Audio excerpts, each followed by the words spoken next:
Unang-una, sinabi ko na noon, nag-appoint siya, nagpumili siya ng speaker na involved sa bribery nakalagay sa isang kaso doon sa Amerika. Klarong-klaro na doon nakita na involved siya sa racketeering and sa bribery. Wala na akong intro-intro. Kung bago lang ho kayo sa PH Update, sa like at sa subscribe, masaya na ho tayo dyan sa mga gusto sumali sa ating community. Yung join button, nandyan lang ho sa baba. At kung nahihirapan pa rin ho kayo mag-subscribe, schedule lang ho yung QR code na yan. Kayo na ho pinakaunang makakita sa ating mga reaction video. Hayon na nga mga kababayan, nakikita nyo naman ho kung sinong gagawin natin na reaction video dito sa video na to. Si Vice President Sara Duterte, ambush interview niya at itong si Atty. Vic Rodriguez. Palakpakan ho muna natin yung mga mahuhusay na sagot nitong si Vice President Sara Duterte sa budget deliberation ng OVP kanina dyan sa Committee on Appropriations sa House of Representatives. Palakpakan! Bang klase talaga tong si VP Sara Duterte. Kaya ako talagang pagka nakikita ko tong si VP, sumasaya yung puso ko di ba? Kahit na bad trip ng araw ko, pagka nakita ko tong alin na to, hindi ko pa malaman kung bakit ang saya-saya ng pakiramdam ko, no? Ano siya, yung tipong, si Vice President yan, nasusunod na presidente yan. Yung dugong nananalaytay dyan, dugo ni dating Pangulong Rodrigo Duterte. Yung moral compass niyan, parang kay Tatay Digong. Kaya sigurado tayo, pagka siya na naging presidente, nasa tamang kamay ang sambayan ng Pilipino. Pakinggan, unahin na muna natin to si VP Attorney. After ni VP, papasadahan natin yung ano muna yan, yung mga punto de vista kaugnay sa mga nangyayaring korupsyon sa ating bansa. Pero dito sa video na to, marami hong tinaasan ng kilay si VP dito, kaya ito kung uunahin natin. Mabilisan lang naman to. Ilang minuto lang, tapos rekta ho tayo sa tinig maisog. Isa ho sa mga mga pinapakinggan ng mga OFW, mga kababayan natin sa Pilipinas, itong si Atty. Vic Rodriguez. Kaya naman, lalo na ngayong mga panahon na to, dapat ho talaga na mapasadahan kung ano man ang mga punto de vista at mababahagi niya sa ating mga kababayan. Ito si VP Sara. Yes, ma'am. Opo. It was actually for last Friday.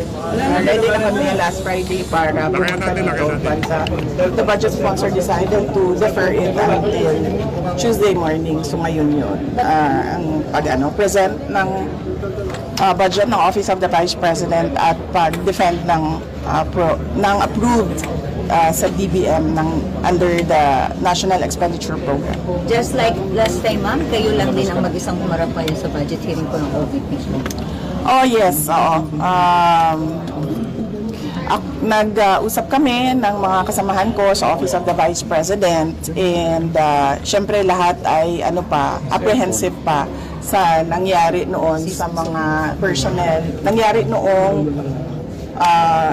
committee hearing sa House of Representatives sa mga personnel ng Office of the Vice President na ang daming kinabahan, ang daming nagka-anxiety, ang daming nagkasakit. So sinabi ko sa kanila na it is best kung ako na lang yung aharap sa budget hearing ng Office of the Vice President. Next question, Marian. VP, yung 7.4 million pesos po na binanggit niyo, security personnel po, na public funds po ba galing?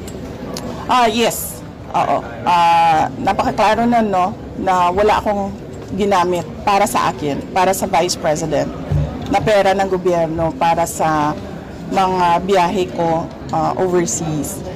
Ang merong charge sa Office of the Vice President ay yung security at decision yon ng Armed Forces of the Philippines kung magpapadala, ilan at kung sino. At yung pangalawa ay yung sa Office of the President, Office of the Vice President personnel na sumasama kapag meron akong events at activities for the Office of the Vice President. Ma'am, you were given an option earlier kung na pwede niyo uwiv ang iyong parliamentary immunity, but you opted to answer the questions anyway. Why po? Yes, oo. Ano nga ba yun? Meron silang tradisyon. According to the House of Representatives, meron silang tradisyon na hindi na nag-hearing ang budget ng Office of the President at Office of the Vice President. Pero kanina tinatanong ako kung i-waive ko ba yung tradisyon na yon nila, the privilege. Yes. And sinabi ko na i-waive ko yung privilege na wala nang tanong sa budget ng Office of the Vice President. Ma'am? Last two questions, Red. Ma'am, were you expecting yung mga confidential fund questions and yung mga questions about your travel doon sa mga lawmakers na galing sa Makabayan Block? Were you expecting it already? Yes, oo. Madami kaming mga in-expect na mga tanong pero dalawa lang yung nilabas nila, no? Yung tanong sa confidential funds na sinabi ng defense lawyers na huwag sagutin kasi meron silang defense strategy na hindi dapat nalaman. Ma'am, pero yun nga ma'am, you expected po ma'am na parang dalawa lang yung Makabayan pero yung minority po ma'am had to offer your privilege, parang nirespect nila na hindi na sila magtatanong. So ano po reaction po niyo na yung almost all of the minority block po ma'am hindi na rin po nagtanong aside po ng Makabayan? Hindi ko naintindihan yung tanong, sorry. Pakiulit. Kasi po ma'am, kasi na parang minade na rin po ng minority, hindi na po nagtanong yung almost lahat ng minority, members ng minority sa inyo. Of course, majority expected na hindi na magtatanong. Yung minority di po nagtanong sa inyo, ma'am. So, ano po yung reaction po niyo na parang dalawa lang sa minority, yung Makabayan Block lang nagtanong and hindi lahat yung ng minority members, ma'am? Wala akong feelings or reaction sa doon. Ma'am, why do you Last- think the House last question. Appropriations Panel extended parliamentary courtesy to you this year? This time. Because last year nga po, medyo nagkaroon ng intense scrutiny over your over alleged secret fund business model. Why do you think? Hindi ko alam. You have to ask the House of Representatives kung anong iniisip nila. Ma'am, Pero kanina you may- mentioned that you were Last not question to. answering kasi Minsan lang tayo nagaganito. subject of an impeachment trial. Ma'am, are you still expecting na Nag-e-enjoy si VP sa madalang lang naman pala magpa-interview. Sige na, hayaan mo na sila. Ito talaga si Sir O. Nag-e-enjoy pa si VP. matutuloy siya or are you still preparing your defense? Oh yes, kasi kung hindi man yan matuloy ngayon, 2025, I'm sure mag-file yan 2026, mag-file yan 2027, or even siguro 2028, right before the presidential elections. So, this is all about the presidential elections of 2028. How do you react to criticisms about your travel expenses when you don't bring home po travel investment pledges? Oh, I'm sorry, again, wala akong kinuhang pera ng gobyerno sa mga biyahe ko abroad. Okay. Ma'am, babalik po kayo sa plenary deliberations? Babalik po kayo sa plenary deliberations? So, support po ba kayo kay Kong Jose Alvarez sa plenary deliberations ng budget niyo? Ay, pinag-iisipan ko kasi naaawa ako sa kanya eh. Naawa ako kasi he's already 81 years old and kanina, nasistress na siya. Kaya pinapatawa ko. Malingog, ma'am, kamusta po? Tingnan natin kung kung nandyan pa yung awa ko sa kanya by the time na schedule na ng plenary. Ma'am, si PR, Ayan. ito kanina, ma'am, binabanatan ka or medyo mas mabait sila sa'yo this time. Kasi yung word kanina ka nag-react sa Banat yun. Banat talaga yun. Maganda lang magsalita. Magaling lang magsalita yung dalawang nagtatanong. Hindi sila tulad nung dati na na paano bang description ng paano yung mga Barumbado It mo, was just, Oo. more tame this time. Oo, kasi 'di ba? Hindi naman sila nagtatanong about sa budget eh. Nagtatanong sila about sa confidential funds at sa travel. Eh sinabi ko na nga wala naman akong kinuhang pera ng gobyerno para bumili ng ticket, humingi para sa hotel, para sa representation per dime. Wala naman akong kinuha sa gobyerno. Ma'am, were you expecting an atmosphere a while ago na gano'n na magiging scenario or you prepared for a more intense sagutan sana kung sakali? Were you surprised na gano'n lang kanina? Far from the last time you were Hindi lang yun naging intense kasi hindi ako bumanat. Last time kasi, bumabanat ako kaya naging intense siya. So kanina, naisip ko, pamanatan ko ba ito sila o hindi? Ba't nga ba hindi? Ba't nga po ba? Naaawa ako kay Congressman Pepito Alvarez kasi he's 81 years old and I do not think that he can handle the stress of an intense and heated budget hearing. Marian. Kamusta po? Tumawag siya last Friday. Monday ngayon. Hindi siya tumawag It's Tuesday kahapon. now. Last Friday siya tumawag. He's okay. Paano okay? Can you elaborate ba? He's okay. Nag-usap kami about politics. Nag-usap kami about flood control. Nag-usap kami about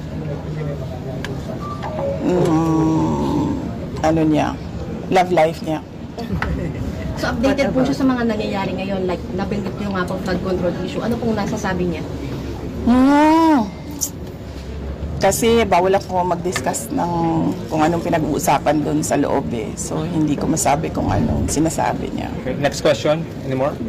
Pero nakababahala kasi parang ang sinasabi kasi ni Attorney Bonfan, he's unfit now. That's why we kept on asking how is really the former president kasi di ba parang kaya po na-defer ang kanyang supposedly confirmation of charges because of his health and medical condition.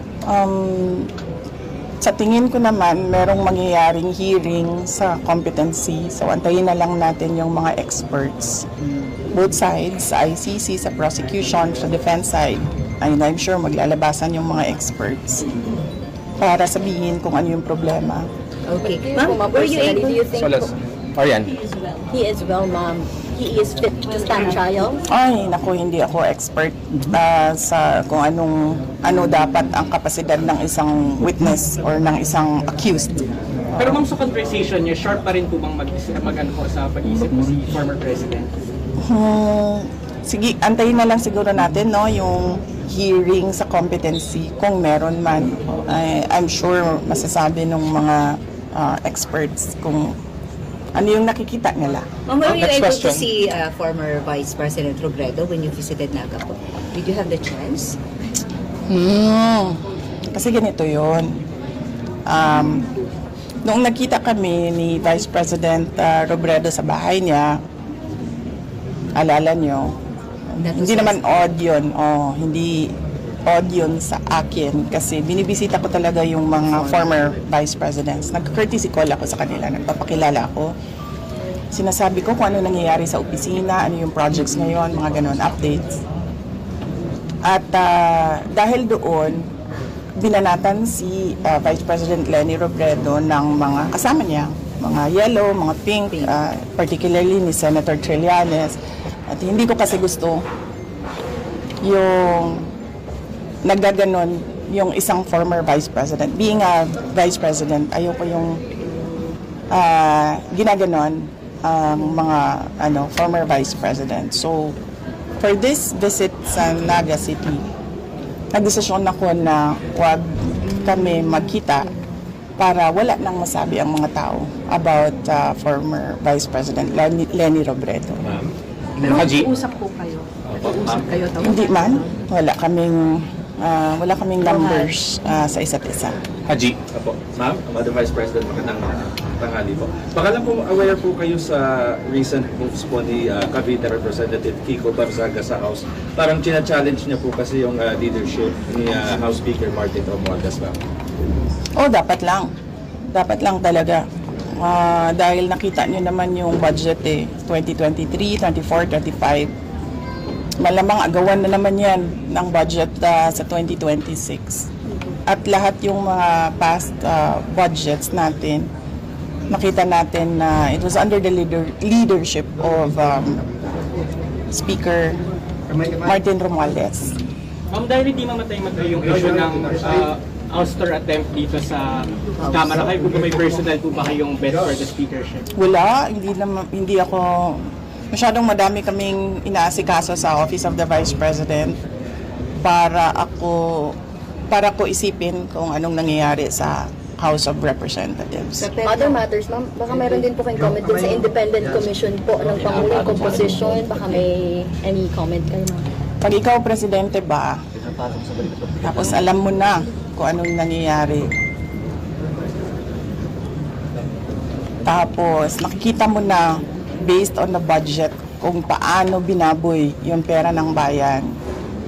Mag-aantay ka pa ba ng komisyon o ng truth commission o ng kung anong komisyon yan? Actionan mo kasi kaagad dapat yan Unang-una, sinabi ko na noon, nag-appoint siya, nagpumili siya ng speaker na involved sa bribery nakalagay sa isang kaso doon sa Amerika. Klarong-klaro na doon nakita na involved siya sa racketeering and sa bribery. So, ikaw ba, Presidente ka ba, ilalagay mo ba yung ganyang klaseng speaker? Siyempre, hindi na, di ba? So, anong nangyari sa budget natin? Na-racketeering din yung budget natin. Tapos, siyempre, sumabog na. Hindi ako makapagsalita sa Department of Public Works and Highways, pero makapagsalita ako sa DepEd kung anong nangyari. At sinabi ko na sa inyo. Sinabihan na siya, alam niya. In a cabinet meeting, sinabi sa kanya kung anong nangyari sa Department of Education budget. And then, ang ginawa niya is nag-change topic siya. So, Alam ni Marcos Jr. anong pa bang komisyon, anong truth commission, anong investigative body pa ang kailangan mo? Nandyan na yung budget, nakikita natin kung paano siya kinuha. Diba dapat nun, diretsyo mo na gawin, tanggalin mo na yung speaker mo, ayusin mo na yung, sabihan mo na yung mga kaalyado mo sa House of Representatives, ayusin niyo yung budget, tapos panagutin mo na yung, mag-lifestyle check ka na dyan sa mga congressman at sa mga staff nila, dami dyan, may bahay sa abroad. Diba? Masyado siyang hindi niya alam kung ano gagawin at masyado siyang mabagal gumalaw. Nagmamadali ang Pilipinas eh. Pero alam niya lahat to, ma'am.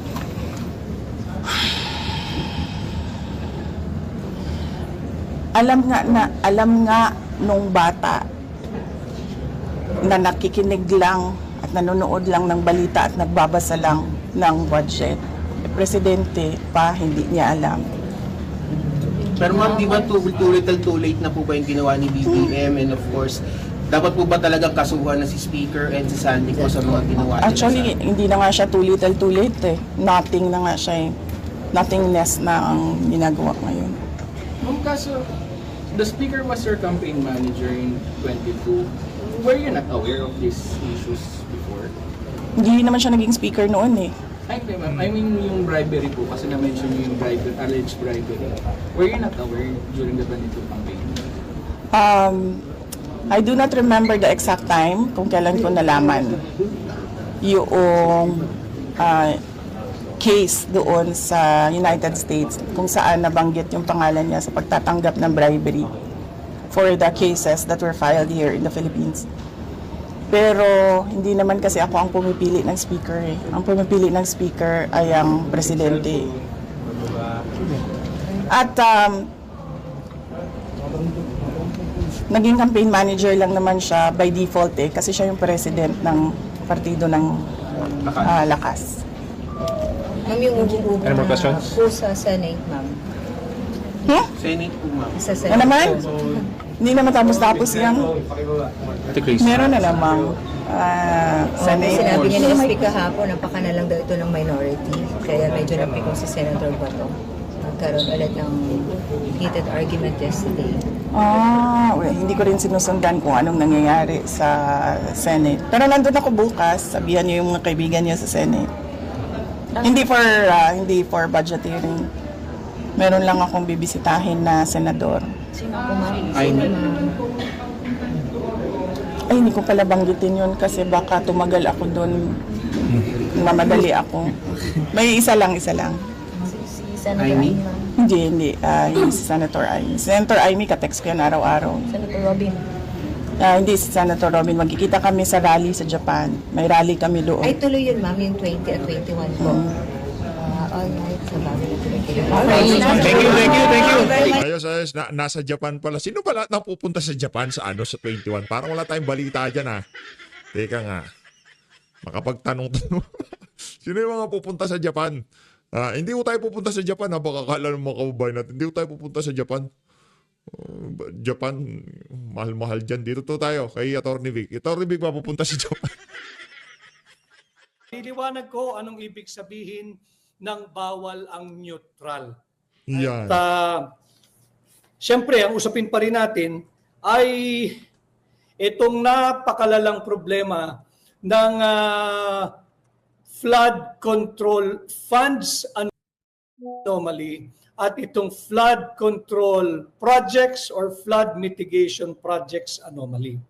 Tutuwid lang ho natin. Marami na ho kasing this scandal, siyempre para hindi sila ang tamaan.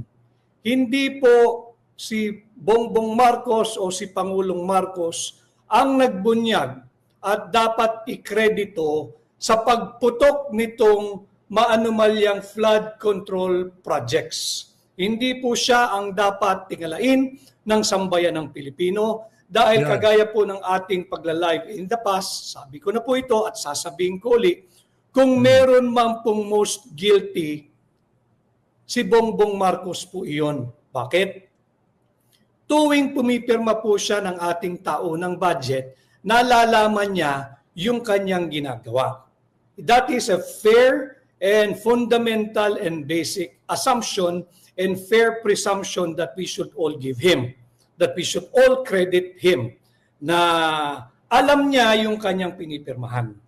Ngayon, kung hindi niya alam kung ano linalaman ng kanyang pinipirmahan, yung panukalang budget taon-taon, budget ng 2023, budget ng 2024, at budget ng 25. Kung sasabihin niya hindi ko nalalaman ang laman niyan, malaki ho talaga ang problema natin.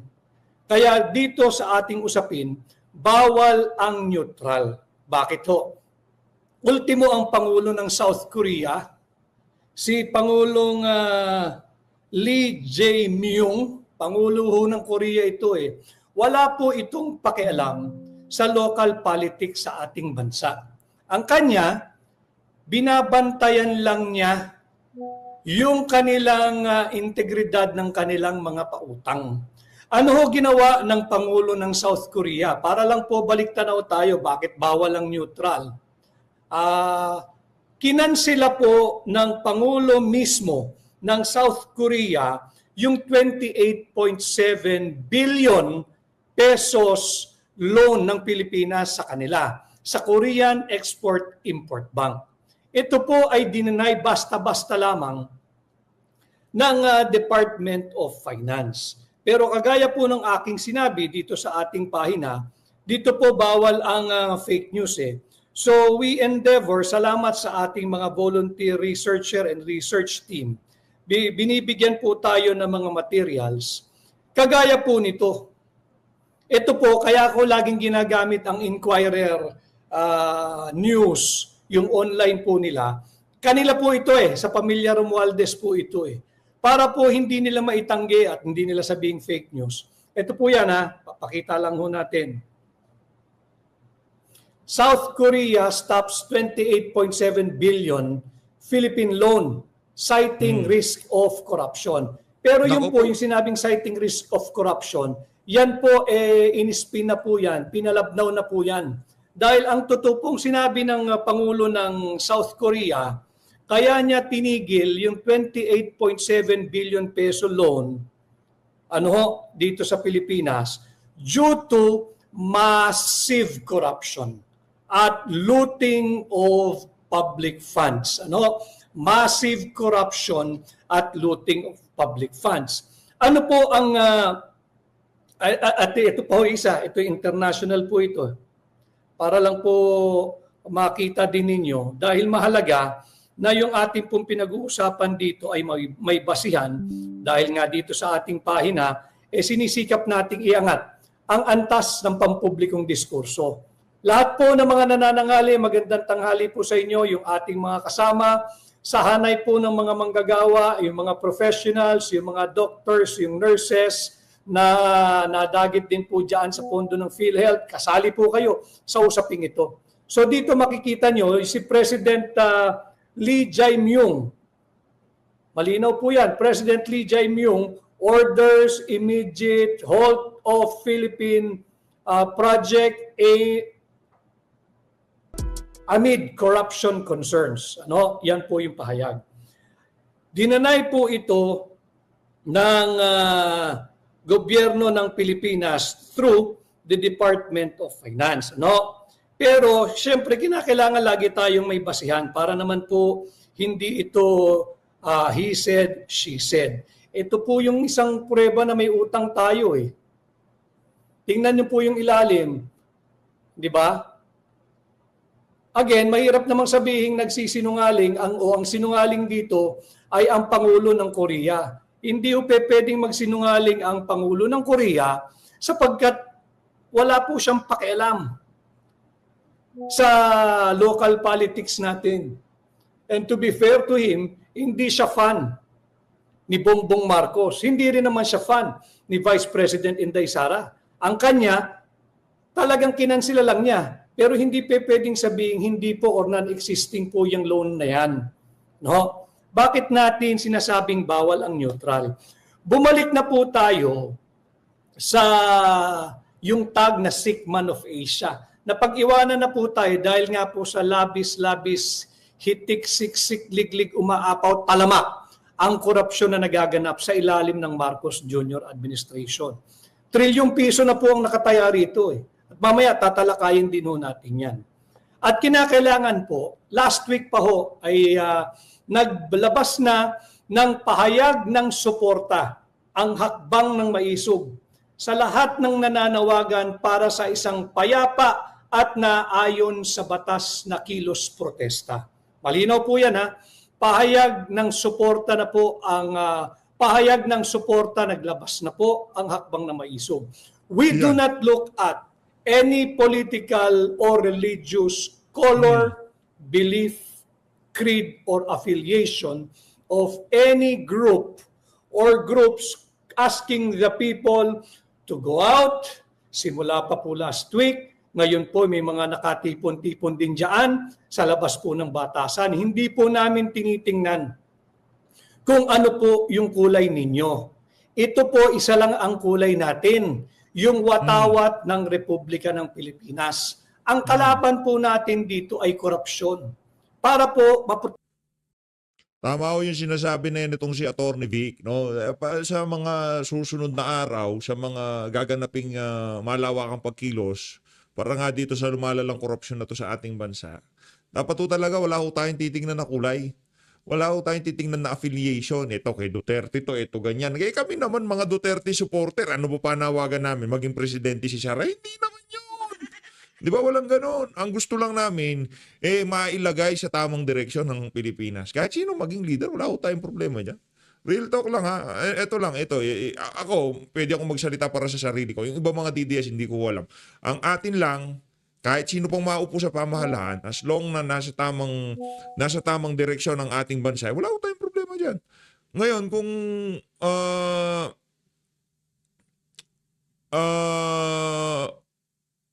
meron mang iilan dyan na nanawagan na ibagsak ang pamahalaan o kung ano pa man, meron ho tayong problema dyan. Pero tayo dito sa PH Update, at alam ko, 10 ng ating mga kasama dito, sigurado ho tayo na ang panawagan lang ho nila, mailagay sa tama ang ating pamahalaan. Yun lang naman ho talaga. Proteksyonan natin ang ating mga kabataan at yung darating pang henerasyon. We want to give our youth, whether kamag-anak natin o hindi natin kakilala, yung kabataang Pilipino, ang nais po nating lahat ay mabigyan ng disenteng buhay. Disenteng buhay. Hindi marangya, hindi mayaman. Yung practical na lang tayo dahil laganap po ang korupsyon. At least in their lifetime, yung ating mga kabataan, mabigyan natin ng disenteng buhay at kinabukasang punong-puno ng dignidad. Dignidad bilang Pilipino. Yan po yung ating panawagan, yan po yung ating pagpapahayag ng suporta sa mga naganap at magaganap pang payapa. Ulitin ko mapayapa at naayon sa batas at sa ating saligang batas na kilos protesta o pagkilos. After all, it is enshrined in our Bill of Rights the right of every Filipino to express their indignation, their opposition to the many wrongdoings of the government peacefully. Yung right to peaceably assemble and petition the government for redress of grievances. Nakaukit nakasulat, may garansya, yan po ay sa ilalim ng Bill of Rights natin, Article 3 ng ating saligang batas. Public embarrassment na po yung nagaganap. Ultimo po ang isang sovereign state, ang South Korea, kinansila yung 28.7 billion pesos loan ng Pilipinas. Para po yun sa isang magandang proyekto sana. At ulitin ko, mismo po ang Pangulo ng Korea ang nagsabi due to massive corruption. Hindi po linagyan ng sinabing corruption lang. Massive corruption at looting of public funds. And having said that, I encourage lahat ng Pilipino, yung mga pabor sa kasalukuyang pagnanakaw na nagaganap sa ilalim ng administrasyon ni Bongbong Marcos, sa ilalim ng pamumuno ng House of Representatives Speaker Martin Romualdez, sa ilalim ng pamumuno ng dating chairman ng Committee on Appropriation na si Saldico, at yung mga kasalukuyang namumuno ngayon sa mababang kapulungan, total lagi po nilang binibida at ginayabang yan eh. Nasa kanila raw po yung power of the purse. Power of the purse. Ang pinag-uusapan pong purse dyan ay yung purse or pera na naming mga Pilipino. Hindi po yung power to empower your purse at the expense of the purse of the Filipino people. Yung mga sang-ayon po na magpatuloy ang talamak, lantaran, gahamang, kurakutan at korupsyon sa ilalim ng Marcos Jr. Administration, Martin Romualdez, Saldico Triumvirate. Lumabas din ho kayo at mag-rally. Bawal nga po kasi ang neutral eh. Tumungo kayo sa Malacanang, magpahayag kayo ng suporta, nakaw pamor. Dapat yan nasigaw ninyo eh. O kaya doon sa labas po ng batasan, pwede rin kayo lumabas doon, magkilos protesta kayo in support of corruption. Pero lahat po ng sukang-suka na sa nangyayari, trilyong piso na po ang nakawan. Lumabas po kayo kung nasan man po merong malapit na payapa at naayon sa batas at sa ating saligang batas na pagkilos o kilos protesta. Magpahayag po kayo ng inyong saloobin. Sumali po kayo ng rally. Maging maingat lang ha, kasi may mga nananawagang iba na sumama pero hindi ko po kilala kung sino yung grupong yan eh. Maging mapili lamang, maging maingat lamang, magmasid, piliin ho ninyo yung tamang grupong sasamahan. Speaking of, kung ang hakbang ng maisog ho ay nagpalabas na ng pahayag ng pagsuporta last week, yung ginanap na rally noong September 12, noong September 13, at kahapon ho ay may nagtipon-tipon sa labas ng batasan, and I think until now ay mayroon. Yung mga nandiyan po sa paligid ng batasan, alam mo ninyo, ituwid lang natin kasi yung iba ang impression ho nila, hindi naman ako apektado dyan, hindi naman ako taxpayer. No? Lalo na yung mga kapatid natin na hindi naman ho nagfa-file dahil tingin nila hindi naman po sila mayaman o hindi naman sila saklaw ng kung anumang buwis na dapat bayaran. Hindi po. Ganito po yan. Lahat po tayo ay taxpayer. Mayaman, mahirap, yung driver ng Grab, driver ng Joyride, driver ng Jeep, driver ng Pajak, driver ng tricycle, huwag po ninyong tingnang maliit ang inyong sarili. Lahat po kayo ay ninanakawan ng mga tiwali sa gobyerno. Kayo po lahat ay taxpayers. Meron po kayong ambag o contribution sa ating lipunan. Sa paanong pamamaraan, baka nagugulat kayo. Yung mga kasama natin na nagtitinda lamang po ng sigarilyo, wala pong nakakahiya doon. Yung nasa EDSA po, pagka-traffic at araw-araw naman ay traffic, na nagtitinda ng turon, ng maruya, ng tubig, ng mani, ng balot, kahit sa C5 o kung saan man pag may traffic. Huwag po ninyong tingnan na hindi po kayo ninanakawan ng Marcos Jr. Administration. Bakit kanyo? Every time you buy something, tuwing bibili po kayo sa palengke, sa sari-sari store, sa convenience store, may kaakibat po iyan na buwis, yung VAT. Whether e-VAT or VAT. Yung value added, may buwis po yan. Kahit anong bili ninyo. Meron po yan. Pag bumili kayo, inputted na po yan sa grocery, sa convenience Automatic store. na. So yun po yung contribution ninyo. Hagip po kayo ng buwis. Lahat po tayo ay nagbabayad ng buwis. Lalo na yung ating mga kababayang overseas Filipino workers and Filipino migrants. Yung mga nagpapadala ng tulong at ayuda sa kanilang mga pamilya dito sa Pilipinas. I urge all of you to encourage your family members, lahat ng hindi pabor sa nangyayari, lumabas po kayo. Ulitin ko bawal ang neutral, yun po ang ating titulo. Yun po yung ating pamagat ngayong hapon. Kinakailangan po tayo magtulong-tulong.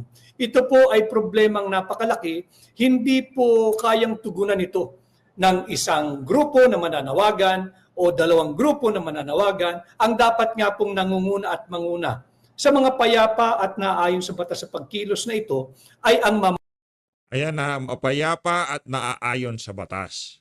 Okay, malinaw ho yun mga kababayan. Yung mga ibang rally sa iba't ibang bahagi ng mundo, dyan din ho sila nag-umpisa. Wala tayong dito. Gusto natin mapayapa. Peace-loving citizen ho tayo dito ng Pilipinas. Ayaw ho natin ng kaguluhan, ika nga. Gusto natin mairaos lahat ng na yan. Pero kaisa ho tayo ng mga yan. Kaya yung mga dilawan, wala ho tayo naman ho kasi ika nga malawak akong pangunawa ng mga taga-suporta ni Tatay Digong. Hindi naman ho tayo utak talyanista, utak dilawan, pinklawan dyan na pagka-kontra, pagkakalaban, kahit na anong gawin mo, walang matinong ginagawa sa kanila yung mga kalaban. Tayo, kahit dilawan yan, nagrarally na yan, as long na ang pinananawagan, transparency, accountability, anti-corruption, di ba? Yung magkaroon na tayo ng totoong pag-audit sa kaban ng sambayan ng Pilipino, kahit anong kulay pa yan, kahit anong pa yan, saang sektor man galing yan, wag lang sa mga makakaliwa, ibang usapan yon. Yung mga makakaliwa, mga siraulo yan, wag ko kayo sumama sa mga yan. Diba? Mga oportunista yan. Gagamitin nila yung mga tao para ma-advance yung kanilang mga ideolohiya. Yan yung kanila. Yan yung kanila. Ang gusto lang nila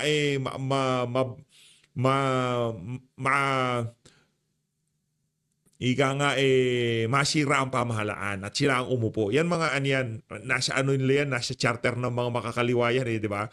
Nung hindi na nila alam nila hindi nila kayang talunin ng pamahalaan, sumali sila sa pamahalaan. Nandyan yung mga bayan, kabataan, nandyan ho sila. Kumbaga, if we can't beat them, join them. Tapos from the inside, wawasakin natin pamahalaan. Tingnan nyo. Diba, nung panahon ni Tatay Digong, kahit anong progresyo pa, wala naman silang pakialam. Pero ngayon, pera-pera din naman kasi yung mga yan. Wala naman mga prinsipyo at paninindigan yung mga yan. Kaya tayo dito, kung kahit anong kulay pa yan, mapapinglawan, dilawan, mga loyalista, as long na kayo ay nananawagan para sa kabutihan ng sambayanan, yung mawala ang korupsyon, di ba? Mawala ang katiwalian, pagnanakaw sa pamahalaan, kaisa nyo ho dyan ang ating mga kababayan. Kaisa nyo ho mga OFW, kaisa nyo ho yung mga vlogger. Sigurado magkakaisa ho tayo dito. Kahit, kung for example, sa rally, napasama tayo dyan. Kahit katabi ko pa pinglawan, wala akong problema dyan. Kahit katabi ko pa dilawan, wala akong problema dyan. As long na iisa lang ang panawagan natin, magkaroon ng accountability. Managot yung mga magnanakaw sa pamahalaan. Yun lang ho ang atin dito. Ngayon, pagdating sa in confidential front ni VP Sara, kasi yun na susunod na argumento doon. Paano yung kay VP Sara? Walang problema to. Kaya nga meron ng kaso sa ombudsman, di ba? Meron ng pananagutan at sinasagot yon nitong si VP Sara. Sinasagot niya kung sakaling matuloy yung impeachment sa 2026, sasagutin niya yan. Ang tanong, itong kay Zaldico, kay Martin Romualdez, yung mga nabanggit na congressman, sinasagot ba nila? Meron ba silang asuntong kinaharap sa ombudsman, sa Korte Suprema, o kung saan pa man? Wala ho mga kababayan. Kaya tayo dito, panawagan natin accountability. Yung kay VP Sara, huwag yun lang isali yan kasi may kaso na yun. Dire-diretso. Mamayang Pilipino. Walang bandera ng mga political parties. Bawal ang EPAL. Yung mga cause-oriented, bawal ang EPAL. Ang dalin po ninyo, ako po'y nananawagan, lahat po nang lalabas sa September 21. Ang dalin po ninyong watawat ay watawat ng Republika. Yan po ang dalin ninyo. Yan po ang iwagayway ninyo. Ang watawat ng Republika ng Pilipinas. Ipakita natin na hindi pa po huli at meron pang pag-asa dito sa ating bansa. na hindi natin pahihintulutan ang mga napakatalamak na korupsyong ito na magpatuloy. Kinakailangan po tayong lahat ay lumabas. Bakit kanyo? Tama po si Senador Marcoleta nung pinahayag niya. Matagal ko na pong sinasabi, shocking na po nung panahon ni Janet Lim Napoles na ninanakaw 10 billion pesos at itinatago doon sa PDAF, sa soft projects, sa fertilizer scam, sa lahat. Tama po yung naging pahayag niya ni Senador Dante Marcoleta. Naging amateur, small time si Janet Napoles. Bakit? Daang bilyon na po ito Trilyong piso na po ang nakawan. Dumating na po tayo sa sukdulan. Dumating na po tayo sa nuknukan ng korupsyon. Kinakailangan po tayong kumilos at magpahayag. Bawal ang neutral. Kung kayo'y sukang-suka na, meron pa ang oras, September 21. Dalin po ninyo ang inyong pamilya sapagkat ito'y isang payapa at naayon sa batas sa pagkilos. Gawin natin itong family event. Standing up for one's country. Yun po ang gawin nating tema. Wala pong watawat. Makikita ninyo yung peke. Magdadala yan ng watawat ng kanilang political group, political party. Huwag po tayong maniniwala doon, maging maingat po. Ang dapat dalhin ng lahat, wala na akong tinitingnang kulay, wala nang relihiyon. Isang lahi po tayo. Ang dalhin po natin ay ang watawat ng Republika ng Pilipinas at yun ang buong tapang nating iwagayway. Kailangan na po tayong magtulong-tulong. Sobra-sobra na po ang korupsyon at linoloko po tayo pati sa mga nagaganap na investigasyon. Kaya nga po, hindi ba last week pa ang ating pong hamon sa kasalukuyang liderato ng Senado, give the Filipino people one good reason why Senator Dante Marcoleta should be removed and be replaced as chairman of the Blue Ribbon Committee. Dahil hanggat hindi po nasasagot yan, lalo pong nagsumasabog ang damdamin ng Pilipino. Ang direksyon po, ang dating po, whitewash Hindi para sa pangunahan natin. Whitewash Tinutumbok na po ni Senador Dante Marcoleta yung ulo ng korupsyon. Maaring 3 sila, maaring 2 sila, pero yung isa doon sa mga ulo, hagip na po Si Saldico. Si Saldico, hagip na po Humihigpit na po, sumisikip na At nung tila hindi naaawat, si Senador Dante Marcoleta, pinalitan agad-agad. Habang nagse-session nung last Monday, habang naghi-hearing yung Blue Ribbon, bago po mag-session sa plenaryo ang Senado, habang naghi-hearing po yung Blue Ribbon, inari na po yung liderato ng Senado. Tanggal na po yung naghi-hearing Ganun po kalupit, talagang linalayo nila doon sa center of gravity yung investigation. And it's time that we all stand together regardless of political color, affiliation, creed, or belief. Magsama-sama po tayo. Again, bawal ang neutral. Yung pabor sa korupsyon, lumabas din kayo. Wala namang pumipigil sa inyo. Magtipon-tipon kayo sa Malacanang, doon kayo, magdala kayo ng placard, yes to more corruption or corruption pamor. Kurakot pamor. Kaya dyan, sa mababang kapulungan, maglalagay din kayo ng inyong lugar at entablado, total, nandiyan naman talagang maraming pera, lagay nyo ron, we support corruption. We move for more corruption. Subalit, yung galit po at marami na pong Pilipinong galit. Kahit saan po ako magtungo, lumalapit, Attorney Vic, kailan po lalabas ang hakbang ng maisog? Sabi ko, okay, ang hakbang ng maisog ay nagpahayag ng suporta sa lahat po ng gumawa at gagawa. Uulitin ko ng payapa at naayon sa ating konstitusyon na pagkilos. upang kondinahin, upang idinunsyo o i-denounce yung nagaganap na talamak, garapalan, na korupsyon at kurakutan sa ilalim ng Marcos administration. Tumungo na po tayo. Ngayong araw na ito ay meron na pong pahayag ng paglabas ang hakbang ng maisog. Ayan. Nanawagan po ako, maisog po ito, hindi po political party ang maisog. Ang maisog is a social movement that has been calling, advocating, and standing for the respect of the Constitution. We're calling for the people to defend the Constitution. As early as the fake People's Initiative they have attempted noong 2024, hindi ba? Ang hakbang ng maisog ay ito na ho ang pahayag ng paglabas. Inaanyayahan ko ang lahat ng katulad ng hakbang ng maisog na nananawagan ng transparency, accountability, peace and security. Magtungo po kayo sa September 21, linggo po ito, sa Liwasang Bonifacio, yung mga nandito sa NCR. No? Lahat po ng nasa National Capital Region, lahat po ng nasa Metro Manila na nais ng magpahayag. Marami po kayo. All walks of life, dinalapitan po ako nagtatanong. Eto na po iyon. Ang pasya po ay meron na po tayong pahayag ng paglabas, September 21, magtungo po sa Liwasang Bonifacio. Magsisimula ang programa ng 1:00 ng hapon, pero umaga po ay maaari na kayong magtungo dyan. Permit or no permit, sa Liwasang Bonifacio po ang hakbang ng maisog for Metro Manila. Ang gagawin pong paglabas dito sa pahayag ng paglabas ng hakbang ng maisog, hindi lamang po ito Metro Manila.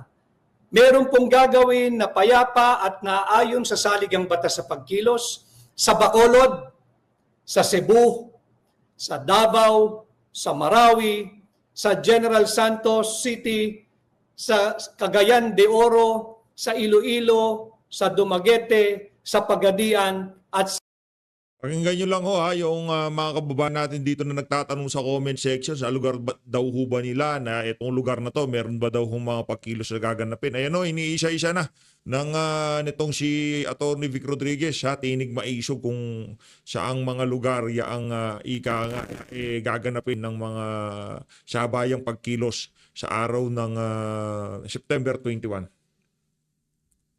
Sa Butuan. Kung meron pa pong hahabol, may mga araw pa po na magla-live tayo, magsasabi po ako kung ano yung karagdagang lugar. Ulitin ko ito pong aking binabanggit ay napagpasyahan po at kaya po meron na tayong pahayag ng paglabas. Bawal po ang neutral.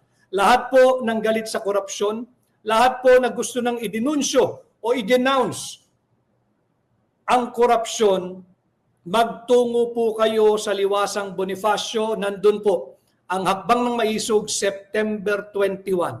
Yan po yung araw natin, September 21. Nananawagan po ako sa lahat ng nasa Metro Manila. Sumuporta po kayo.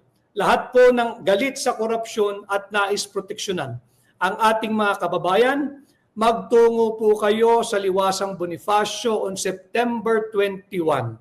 Umaga pa lamang po, pwede nang magtungo dyan. Ang simula ng programa ay 1 p.m. Permit or no permit, tutuloy po ang hakbang ng maisog sa Liwasang Bonifacio sa darating na linggo, September 21, 2025. Yung mga kasama po natin na nasa Bacolod, nasa Cebu, sulat po nyo nasa Bacolod, nasa Cebu, nasa Davao, nasa Marawi, nasa Jensan, nasa CDO, nasa Iloilo, nasa Dumaguete, nasa Pagadian, nasa Butuan. Meron din pong payapa at naayon sa saligang batas na pagkilos na yan. Meron pong nag-message si Colette Romares Suzuki. Colette Romares Suzuki, ang panawagan po ng hakbang ng maisog, ang pahayag ng paglabas ng hakbang ng maisog, hindi lamang po nationwide. Ito po ay worldwide. Meron din pong gagawin na pagkilos ang hakbang ng maisog diyan po sa Netherlands. Nako. Meron din po dyan, hindi lang po hakbang na maisog, halo-halo na po yan. Lahat ng Pilipino, tumungo po kayo diyan sa pagtitipon sa Netherlands. Ganon din po sa Japan. Dalawa po yung venue. Ayos. Isang Tokyo, Japan, isang Nagoya, Japan. Magtungo po ang lahat ng Pilipino. Apektado po kayo. Nagpapadala po kayo ng remittance eh. Sumali po kayo. Worldwide po itong gagawing pagkilos. At meron din po sa San Francisco, USA. September 21 po lahat ito. Yung mga nag-oorganisa pa ho na magbibigay ng mensahe o ng notice rather, sasabihin ko po sa inyo yung mga karagdagang lugar. So ulitin ko ho ang hakbang ng maisog, ito po ang linalaman ng pahayag ng paglabas. Lahat po ng Pilipino, magkakaroon po tayo ng worldwide rally against corruption, against oppression. Labanan natin ang korupsyon. Sa labas po ng bansa, sa Netherlands, lahat po ng Pilipino, wala pong grupo-grupo riyan, sumali po kayo. Diyan po sa Netherlands sa September 21, diyan din po sa Japan, sa Tokyo at Nagoya, diyan din po sa San Francisco, USA. Dito po sa Pilipinas, gaganapin po ang pagkilos sa Dumaguete, sa Pagadian, sa Butuan, sa Bacolod, sa Cebu, sa Davao, sa Marawi, sa General Santos City, sa CDO at sa Iloilo. Yung mga nasa Metro Manila ho, tumungo po kayo sa Linggo, September 21, sa Liwasang Bonifacio. Ang dalin po ninyong watawat ng Republika ng Pilipinas. Yan. Ipakita. Ayan nga mga kababayan, yun na ho yung mga lugar, yun na iniintay ko para yung mga kababayan natin dito sa PH Update na nagtatanong kung saan ba gaganapin yung mga ano na yan. Kasi sa mga susunod na araw ho, siguro medyo mapapadalang ho ang upload natin, no? Medyo mapapadalang. Pero hanggat maaari, kung kaya kong magbigay ng update sa inyo, magbibigay ko ako. As always, maraming salamat po sa pag-support sa PH Update. Mag-ingat po kayo lahat. Manlad ng Pilipinas. Maraming salamat dito kay Vice President Sara Duterte, dito kay Atty. Fig Rodriguez. Palakpakan ho tayo.